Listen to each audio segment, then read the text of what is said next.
This is their truth, and how dare you poke around and question it? Well, I'm poking. Poke right between the eyes.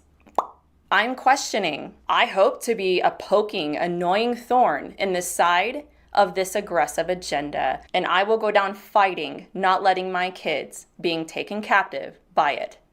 Get off my lawn.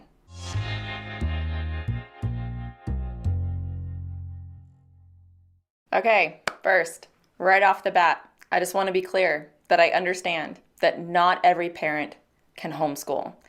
I know that there are many parents who wish that they could. So I am not here to shame you or make you feel bad that you cannot do that. That is not what this video is about at all. All I'm going to do in this video is explain my journey with this in hopes that it will help other parents and hopefully open eyes to this situation in general. Second, some clarity. We always plan to homeschool at some point. Specifically before middle school. This was not a sudden decision for my oldest, but it was for our youngest. There were always many reasons why we wanted to eventually homeschool. It was always the plan. But what played a major role in me homeschooling both of my girls sooner than decided, however, had to do with me reading a book that really helped me grasp and understand what is going on in our nation right now when it comes to gender ideology. It was the book Irreversible Damage by Abigail Shrier. Her book is about the transgender craze seducing our daughters and our boys even. Now, I know from previous videos that some of you have read this book.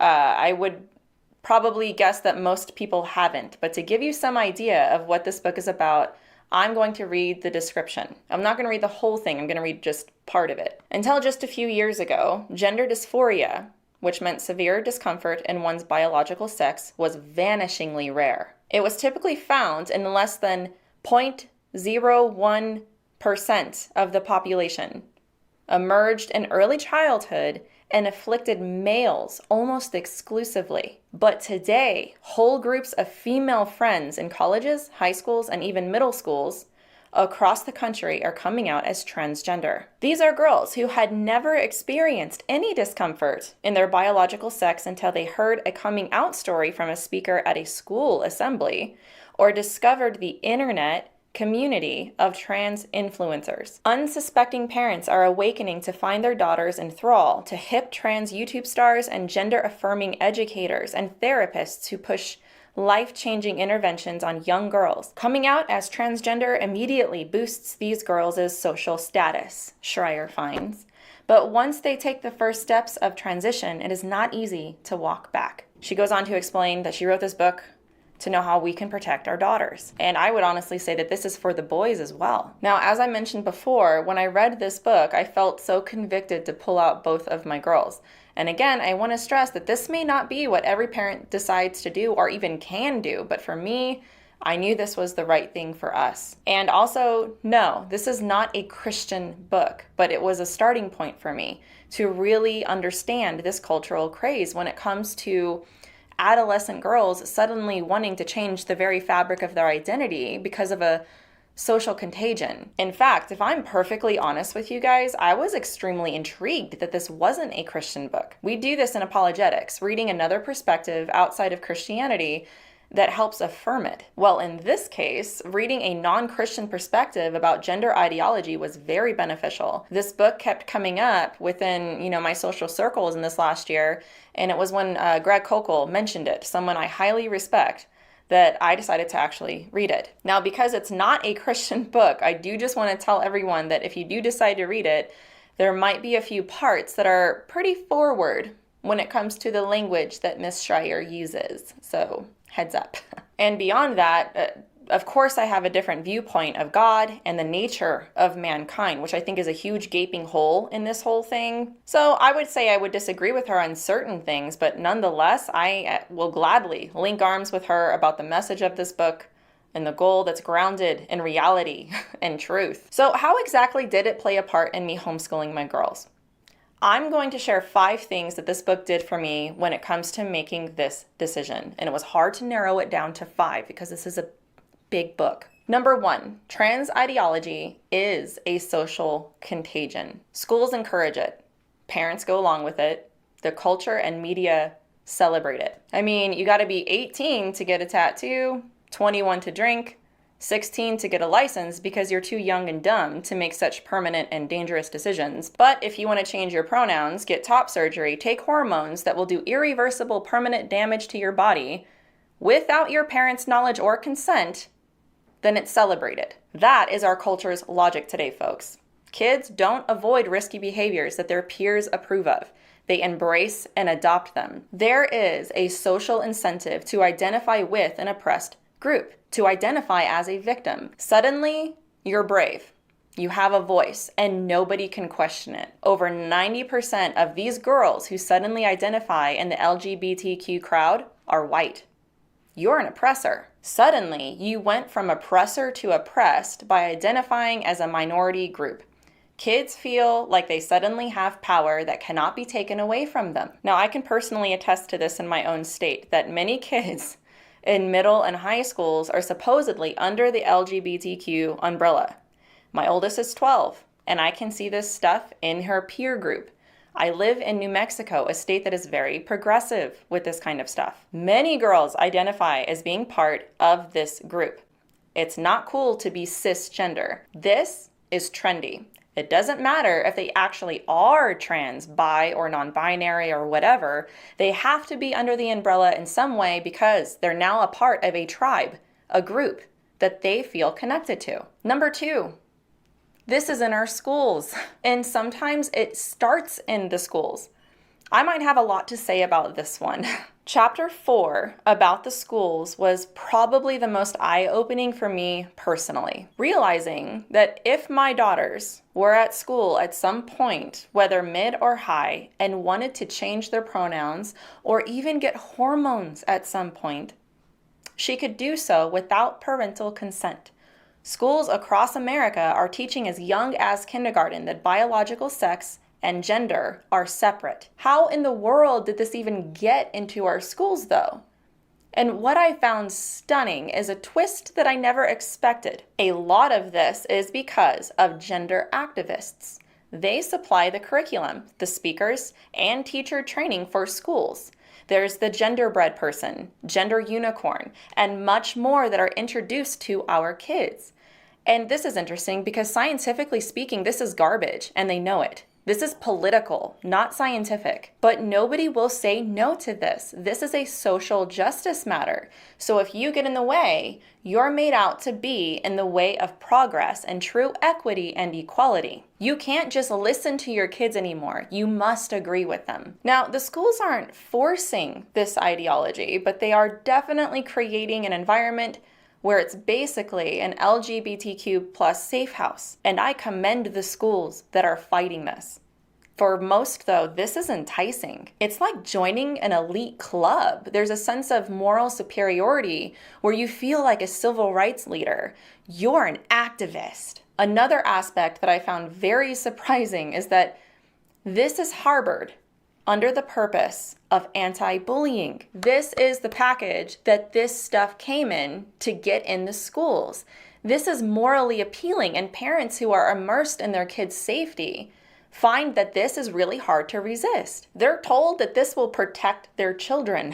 Educators and activists would claim that all of this gender identity education was necessary to prevent bullying, oppression, and to protect the mental health of LGBTQ children. I mean, how about we just teach kids not to be jerks? Nobody is saying that there hasn't been terrible treatment of those in this community or any community, but the remedy for all of this is just all wrong. In fact, the wording that Abigail Schreier uses to describe this is an excess of remedy. Is it too much of a challenge to teach kids decency, kindness, and respect to their fellow students, like the golden rule kind of stuff? No, they want everyone to become a part of this community in order to remedy bullying. In other words, get a load of this. Nobody is going to make fun of the LGBTQ kid if everyone is an LGBTQ kid. Here's a great perspective from the book. I put a star by it, very much agreeing with this point. This is on page 73. The proof is simply how bullying would be handled in any other context. If a Thai kid were being picked on because she arrived to school wearing a cultural sash across her torso and those traditional blousy pants, it's inconceivable that the school board would mandate that every student learn the Y-pressed palm greeting, or insist students learn the history of King Rama, or offer lessons about desire being the source of human suffering merely because Buddhist belief holds this to be true. But instead, bullying is used as an excuse for a thorough indoctrination in gender ideology, and the insistence that transgender students must be affirmed or suffer a steep psychological toll. Their remedy for bullying is just make everybody the same so that nobody's bullied. Many schools look at it as they're there to protect the student, not the parent.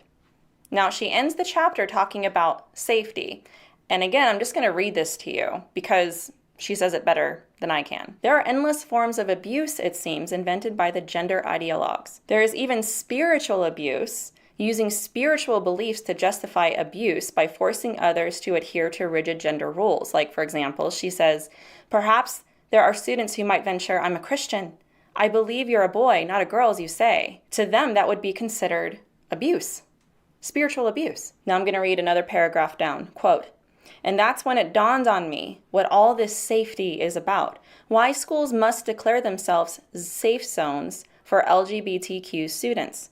Why the schools have special forms on which to record new names and pronouns for transgender identified students, which they keep to themselves. Why so much vigilance is needed to ward off anti-LGBTQ bullying. Why schools sacrifice so much instructional time to the year-round celebration of outre sexual orientations and gender identities. It is because of a belief held to be self-evident by gender activists and their lackeys in the school system.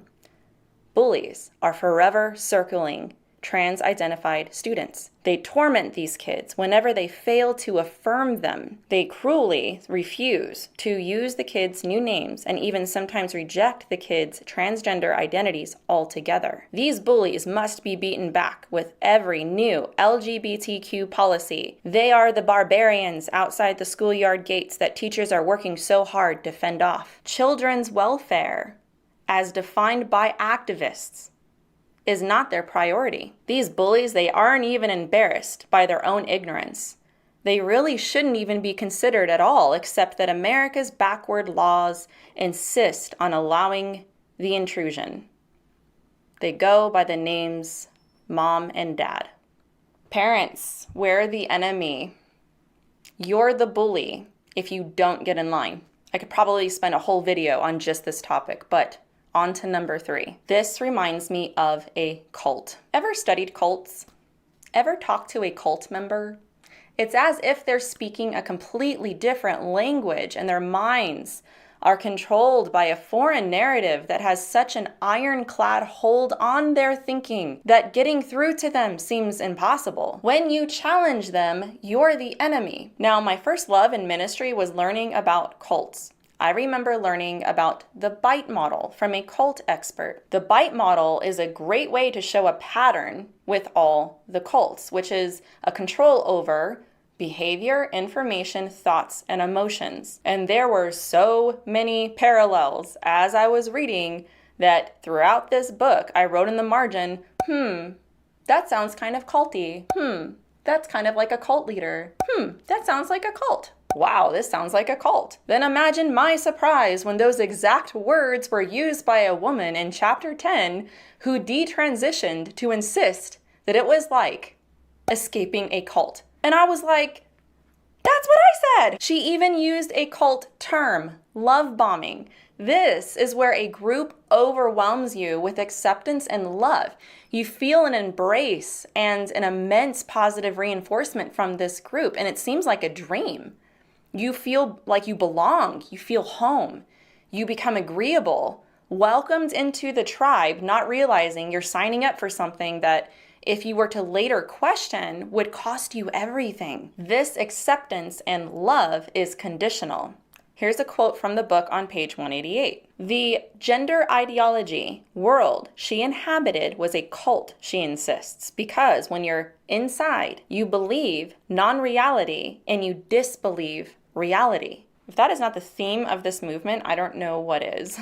Online activists and influencers are the evangelists. Gender ideology is their gospel. Transitioning is membership to their church. Cross-sex hormones are your baptism, and surgery is your salvation. You devote your life to it and never question.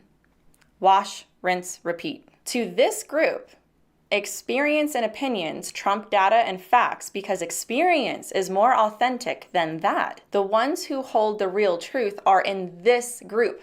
If you're in this group, you're safe. They control your behavior by shaming you for questioning or talking to others with a different opinion, especially online. You can be flagged for hateful content if you have a different opinion. They don't want to have to cancel you too, so keep in line. Number 4, this redefines reality. Critical thinking is a lost skill. Right now, our children are being taught that reality is based on what offends them. Gender-affirming activists will force you to now believe that what was up is now down, a circle is now a square, 2 + 2 now equals potato, and your girl is now a boy. This is a mental feat that everyone must submit to, even if it's not true, and even if they don't believe it. They're never allowed to voice that doubt. This is thought control if I ever saw it, and this is another reason why it's culty. You must have free speech to have free thought. If you can control what someone thinks through fear, they will never be burdened enough to question when reality is distorted. You must endorse a falsehood for the sake of not being crucified by the culture. And this goes beyond someone affirming how they feel inside. This is political. If you are not an activist for the cause, then you are seen as being against it. You do not fight this, you affirm it, changing what is considered healthy and normal. Let me put this another way. This is actually an example I'm going to paraphrase that the author puts in the book. Now, let's imagine for a second that we treated anorexics this way. A 95-pound girl says, "I know I'm fat, please call me fatty." Imagine you are now encouraged to do this because the definition of fat must be modified for her supposed mental benefit. If you feel fat, then you are. I support your lived experience. Now, forget the fact that she genuinely needs help. She must be signed up for liposuction and weight loss programs. This is in essence a great example, a great parallel to what is happening to the mental health of these kids. They are no longer being treated. They're being appeased. And to that I would say, Live Not by Lies, which, by the way, is another book that should definitely be read side by side with this one. All right, here's my last thought, number 5. This is war. Parents, we are seen as the enemy if we disagree with this. We're transphobes. If one of my girls decided they were trans, I would be called every name in the book and be told that I'm somehow contributing to her depression or suicidal thoughts if I do not accept and welcome this self-diagnosis. Nobody will be on my side. The therapists, teachers, medical professionals, friends won't go against this in fear. Never mind that these girls probably have deeper issues going on, and the boys as well. These issues are totally left untreated because everybody is too scared to question if they're actually struggling with gender identity or just heard a presentation at school or watch a trans social media influencer and decided that this is what they're missing in their life. This is the answer to all their problems. This is why they feel different, which, by the way, every teenager feels different and left out. This is their truth, and how dare you poke around and question it? Well, I'm poking. Poke, poke, poke, poke. Right between the eyes. I'm questioning. Poke. I hope to be a poking, annoying thorn in the side of this aggressive agenda, and I will go down fighting, not letting my kids being taken captive by it. Get off my lawn. Fight me. So, those are very condensed reasons, just a little bit. There's a lot more I could say on how this book played a part and why I decided to pull both of my kids out of school and homeschool them. Part of my goal in doing this is not to keep them from it, actually. Some might be surprised that I will say this, but I want to expose them to it. I want to have all the talks in the world about this. Give it to me. Let's talk about this. Put it all out on the table. I want to expose them to this cultural trend and more, not just this. There's a lot more things that we talk about and will discuss other than this. But I want to talk about cultural trends and everything in a place where they're allowed to ask questions without the pressure of conforming to it. Hence, they not be labeled intolerant or a bully. Parents out there who are having to deal with this in your schools, I join hands and hearts with you in praying for your kids. My advice is to not shelter them from this. It's here. And if we do not teach them about this and inoculate them from it, then someone else will. This is kind of what happens with kids who don't know about how to defend their faith and then they go off to college. They don't know how to handle those things. They don't know how to handle the questions being asked to them. Let them ask questions and hold on to truth. Hold on to reality. You do not need to go out and buy this book and read it, but we do need to know about this. I will say, of course, that it is beneficial to read this book as well as Mama Bear Apologetics Guide to Sexuality. That's a great book as well to help armor up against this stuff. The cultural punishment is swift and real. And to that I say, poke, get off my lawn.